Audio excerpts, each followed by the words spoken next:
Welcome to the Brilliant Brands Show. On this episode, I'm going to talk about why I think churches should stop using their mission statement in their marketing.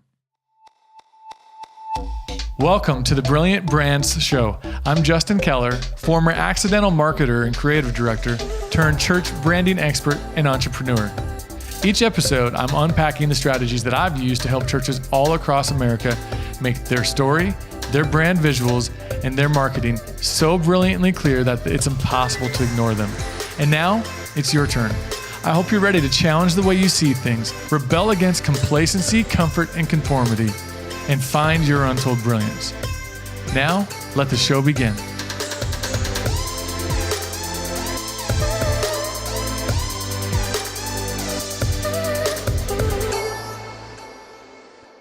Welcome to another episode of the Brilliant Brand Show. I'm Justin Keller, your host, and I just want to start out by thanking you. I want to thank each of you for taking the time to listen to the show, and thank you for letting me be a part of what you're doing there as a church. And I just wanted to give you a little update. We're trying to get back on track with the shows. I know our goal has been to put out content, once a week, if not twice a week, for you to add value into what you're doing there as a church with your communication, your marketing, and the way you're building your brand there. And the last couple of weeks have been a little off for us. As many of you know, we're here in Houston, and just recently Hurricane Harvey came through. At least we're feeling the effects of it from it here, and some flooding and some different things.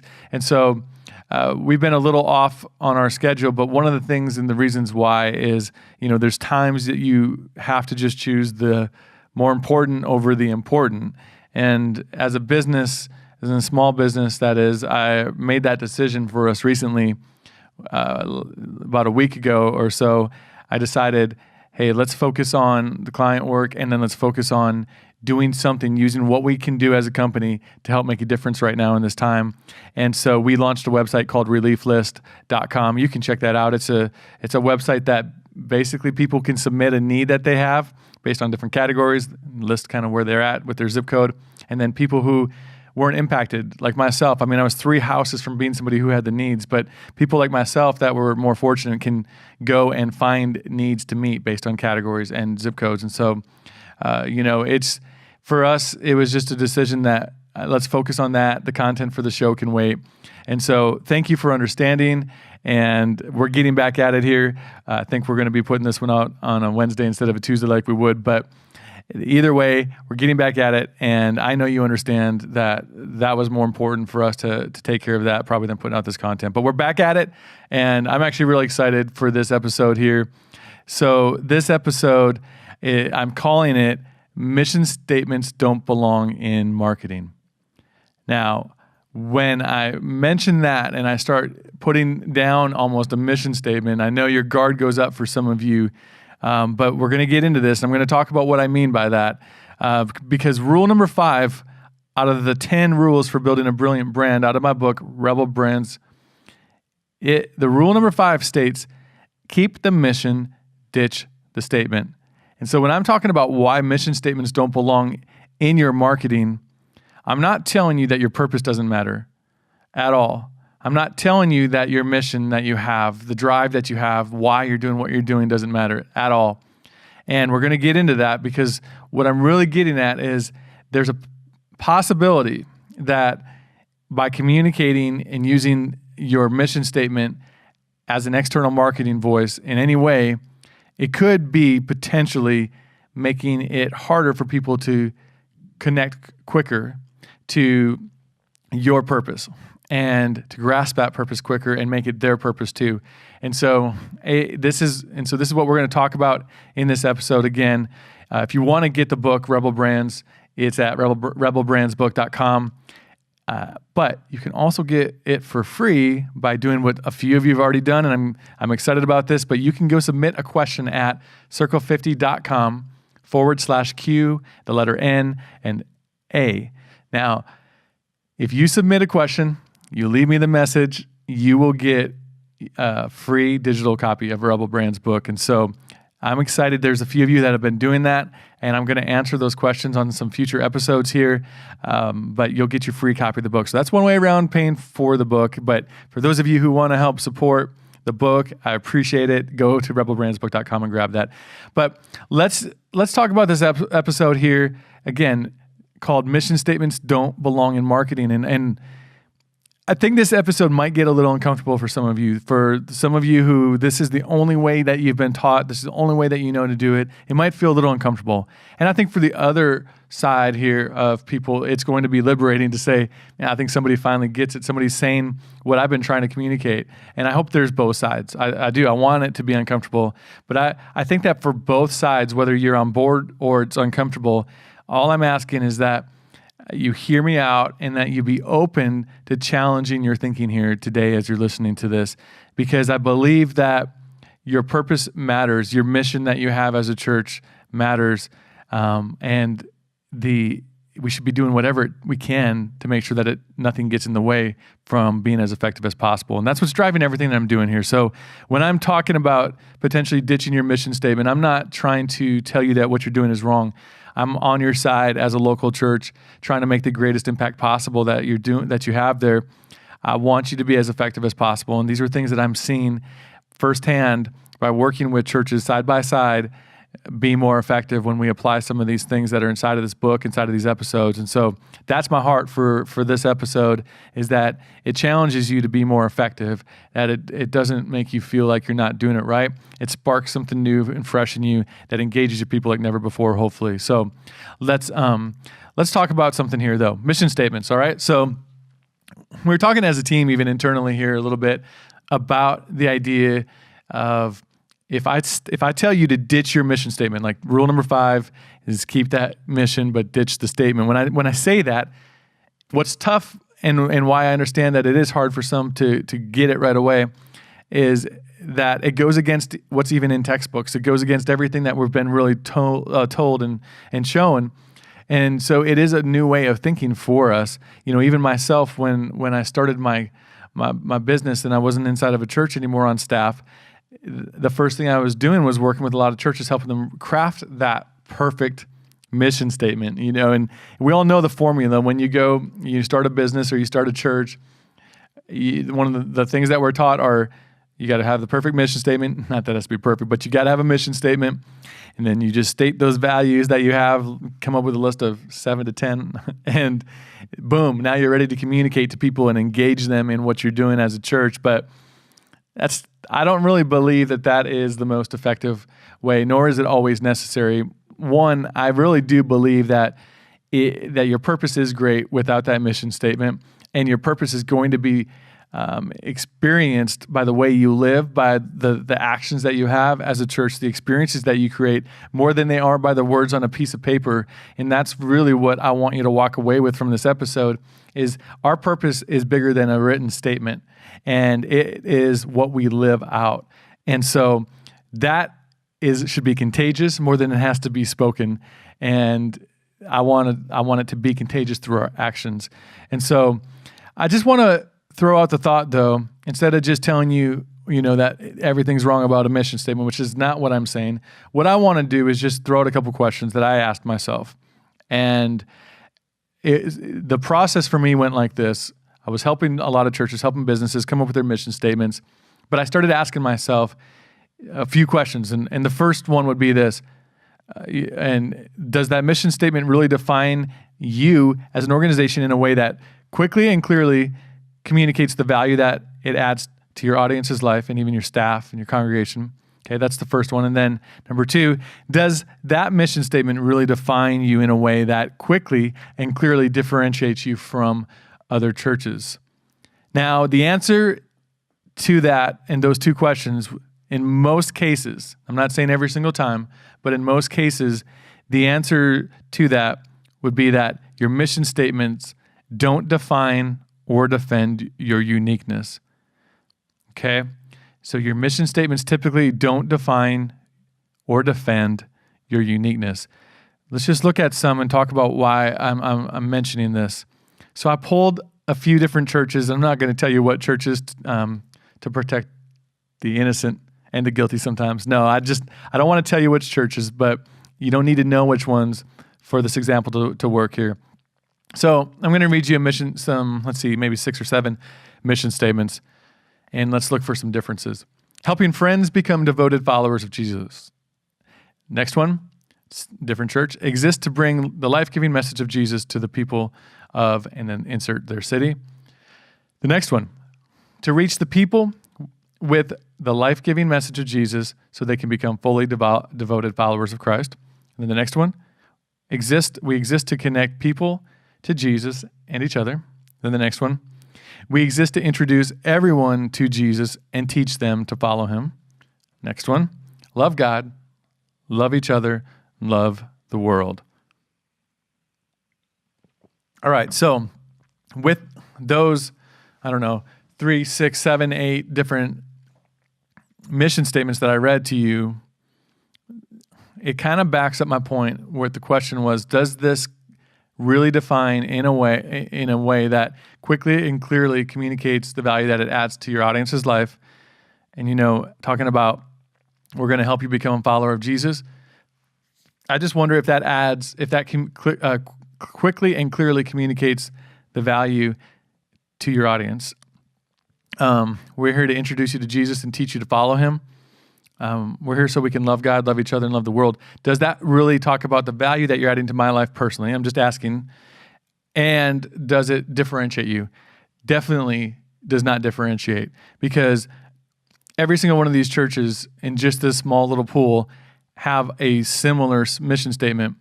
And what you don't know is that 3 of these 8 are from the same city, and they have almost the same statement. And so when people are trying to figure out, is this church for me? If your mission statement is what's front and center on your website, and you're trying to tell people to get a hold of the purpose that we have, and it's something like helping people become devoted followers of Christ, or to love God, love each other, and serve the world, something like that, they might say, well, so is their church. And so it doesn't differentiate, at least quickly and clearly, to your audience. And so from my standpoint, what I realized was I didn't see that it actually communicated value quick enough to the audience that we were trying to reach with the churches that we're partnered with. And I definitely didn't feel like it differentiated you if you just communicate that mission. And I would argue that every single church have, the capital C church, when I'm talking about this, has the same mission. I think every church has the mission to, love God, preach his word especially, and love each other, and go into the world and bring others along for the ride and help them become followers of Christ.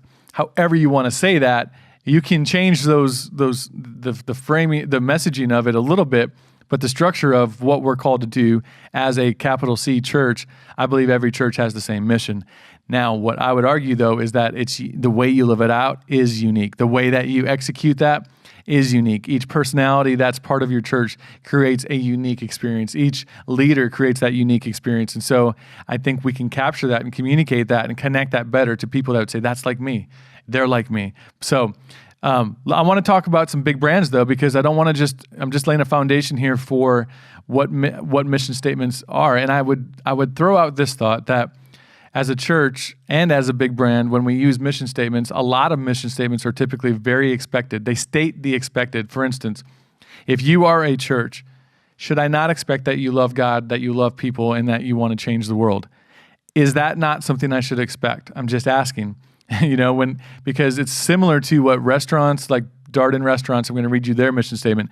Theirs says, Darden Restaurants, they own Olive Garden and Red Lobster, which I was a waiter at both of those back in the day, a long time ago.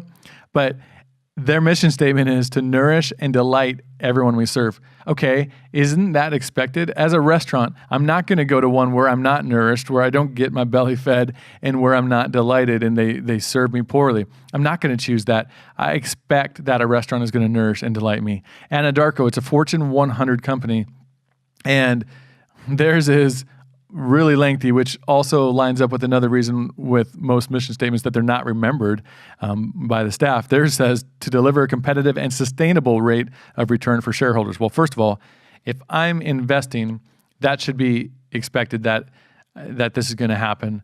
But they're stating this is how: by developing, acquiring, and exploring for oil and natural gas resources vital to the world's health and welfare. Expected, and again, and it's also long.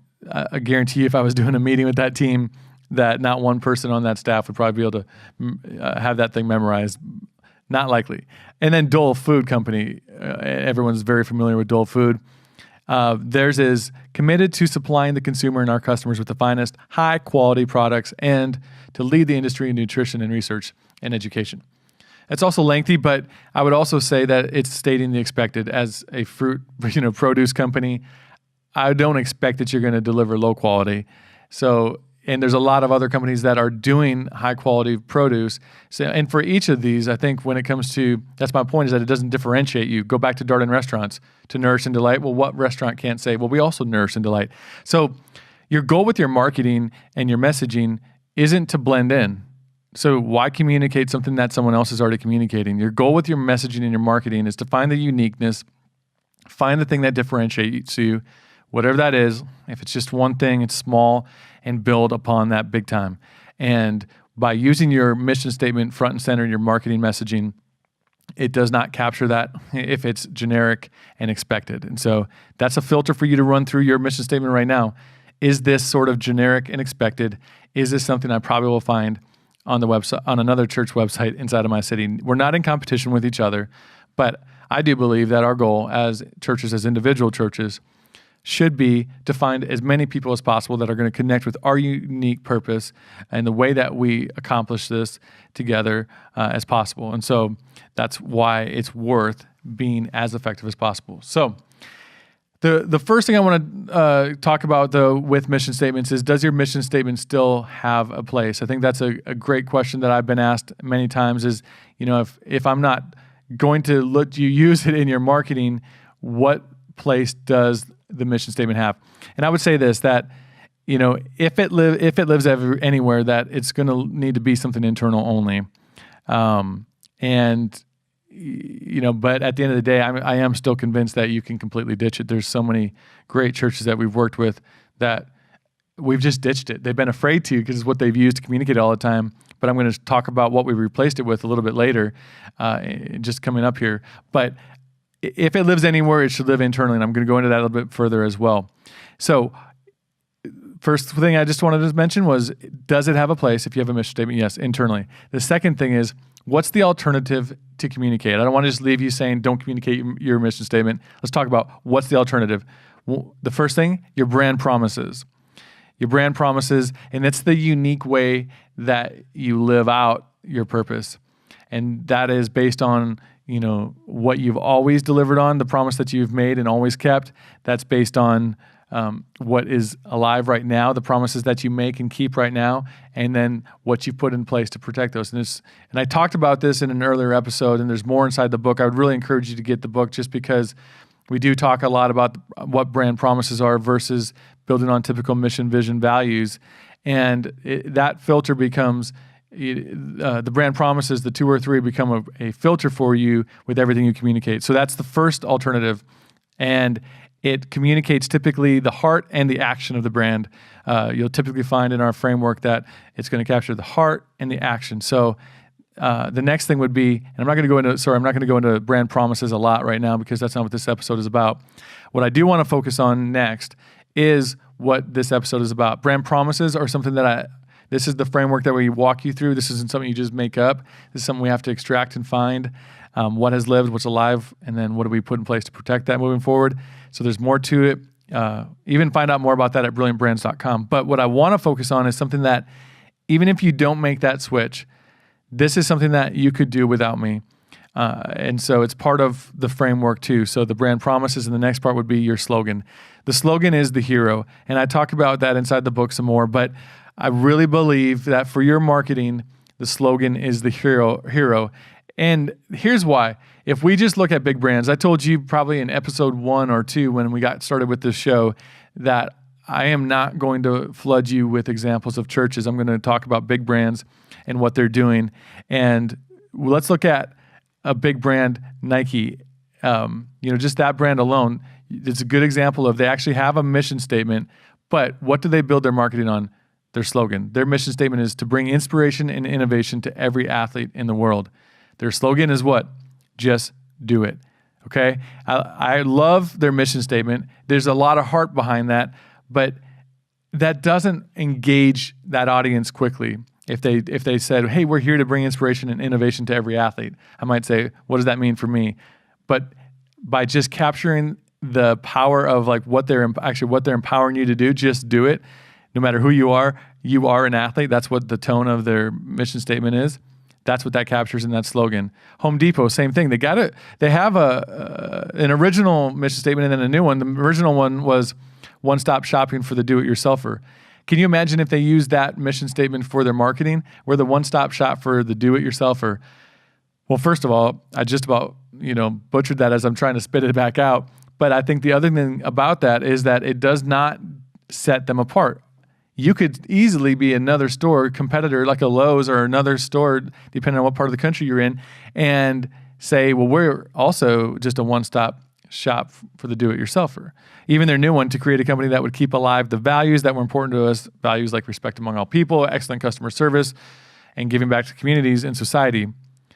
Well, that can all matter, but at the end of the day, what does the customer want? What does the audience want? And they capture that in their slogan that I think is brilliant, which is more saving, more doing. And then usually they follow it with, that's the power of Home Depot. And I can hear that in my head. I can hear the voice that says it every single time. And that's the power of the slogan. If I said McDonald's and I said, I'm loving it, you would know I'm loving it is McDonald's. And I used to love it way too much. I used to eat it all the time. But I'm loving it, more saving, more doing, just do it.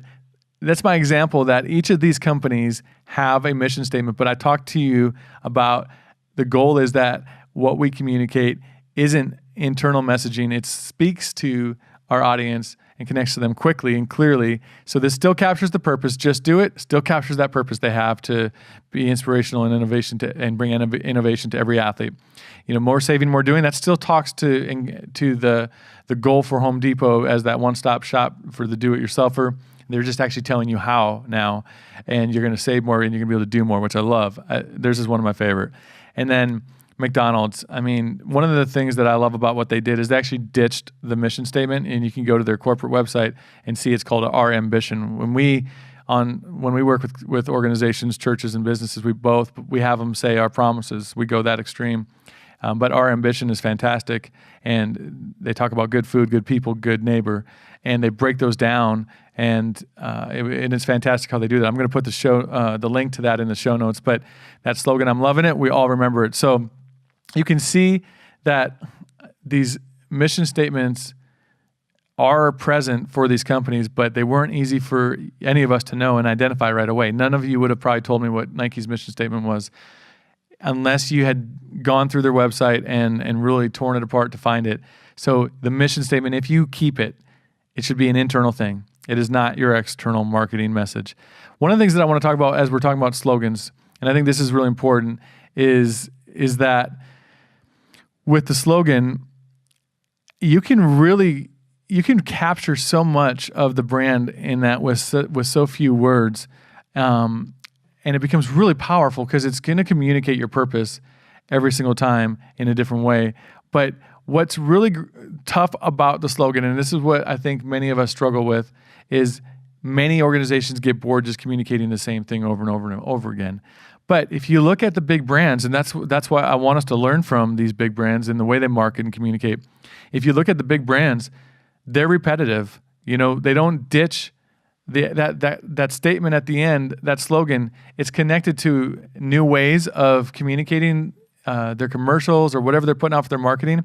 But they ended on the same thing. And so everything they're marketing is rooted in that slogan, because that slogan captures the mission, the vision, the values that they have, and the purpose that they have as an organization. But it also connects to you, the audience, and to me, the audience. And that's what's so powerful about a slogan, the right slogan that does all that.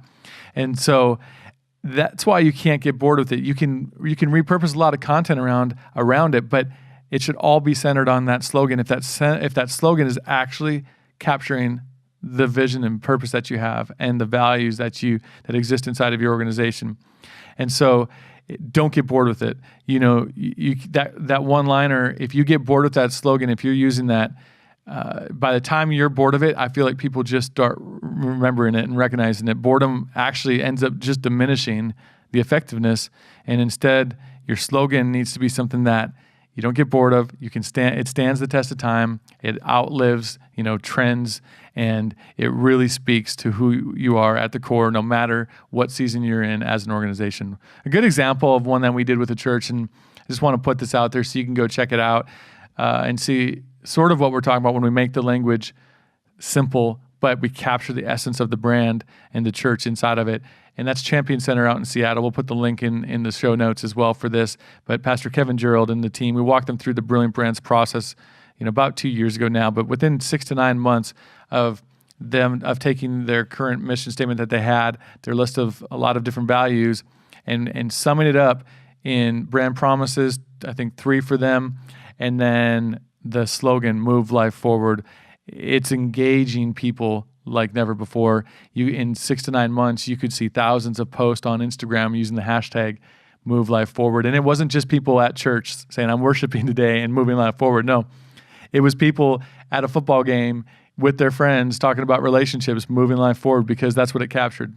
The 4 areas that they were talking about moving life forward in: relationally, spiritually, emotionally, and physically. And so we're seeing people at the gym posting with Move Life Forward. That these aren't random people. These are people that are part of their church that have bought into what their purpose is, and they're connected now to it. And that's why the slogan, the right slogan, not just any slogan, not just some thing that we think sounds good because it's just the way we've always communicated and it sounds good to us. No, it has to really capture the purpose, but it has to connect to people, and that's when the slogan becomes the hero. So I wanted to give you 3 things if you are going to work on a slogan. Many of you will do this on your own, and I hope you do. I hope you feel like you are given something here to be able to do this on your own with. Some of you might want us to walk you through this, but for those of you who don't, if you're going to work on a slogan, it needs to capture this: the value that you add, all right, as an organization. And then number 2, the benefit of the promises you keep, okay? And I'm not just talking about the promises you make, the promises that you keep. The benefit, what that means now to me. And then the last would be that the slogan should capture the heart of the organization, and that tone should be set.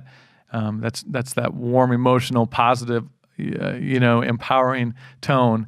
That's a good slogan that really, some of the ones that we've come up with for our clients. Let's see, Storyside Church in Ohio, Pastor Micah Pelkey, where life begins again. And if you got to know them more and you knew about the stories that we're getting and what really drives Pastor Micah and the church there and has for years, that's what it's all about. Pastor Michael at Citizen Heights, that church, we came up with Citizen Heights, and then the slogan is Possible Awaits. And it captures.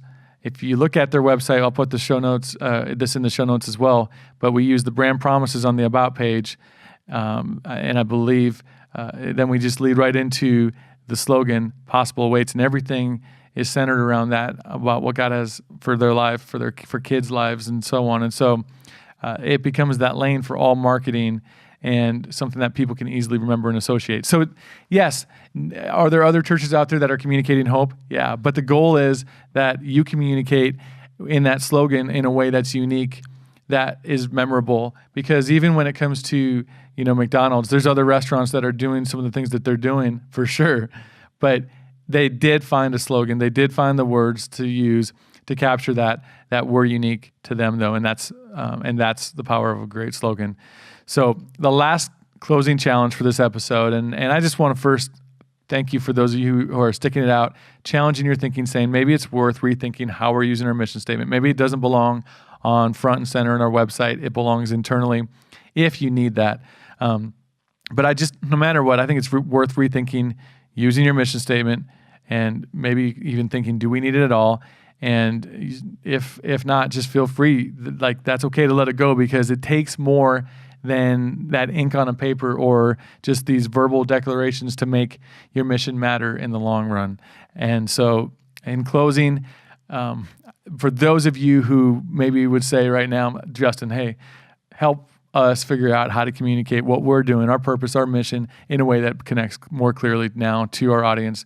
And you want to walk through the framework of ditching the mission statement, bringing your values to life, bringing all of this to life through brand promises and a slogan, and using that to better engage your church and increase engagement. Just go to brilliantbrands.com. I know that's not for everybody, but for those of you who are interested, brilliantbrands.com. And I'm willing to do a free 30-minute call with you. I just want to hear where you're at as a church, what you're trying to accomplish. You might be communicating the right things, and you just might need some different strategies to what you're communicating.